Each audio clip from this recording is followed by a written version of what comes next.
Hello everyone and welcome back to my channel. Have you ever found yourself struggling with calculating employee ages in Excel? If so, don't worry, I have got you covered. In this quick tutorial, I'm going to show you a simple and efficient method to calculate employee age using dates in Excel. Now, let's talk about the common challenges many people face when trying to determine employee age based on birth dates in Excel. It can be time consuming and confusing, especially if you are not familiar with the right formula and functions to use. But fear not, because I'm here to guide you through the process step by step. By subtracting the birth date from the current date, you can easily calculate the age of an employee in Excel.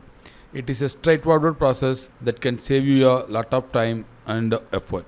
Click on cell C2, the age column for the first employee.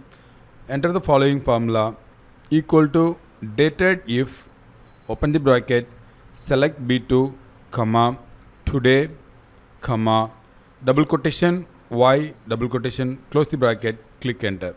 Here B2 is the cell containing the birth date, today return the current date, and Y specifies that the difference should be calculated in years. Click on the bottom right corner of the cell C2, you will see a small square, and drag it down. Apply the formula to all employees in your list. You should now see the calculated ages in column C for each and every employees. The age are automatically updated based on the current date. To sum up it all up, we have learned how to calculate employee age in Excel by subtracting the birth date from current date. This method is not easy to use but also a huge time saver, especially when dealing with the large number of employees. Before we wrap up, remember to hit the like button if you found this video helpful. Leave a comment below if you have any questions or suggestions for future Excel tutorials. And don't forget to subscribe to my channel for more useful tips and tricks. Also make to check out our other helpful videos on my channel. Thanks for watching.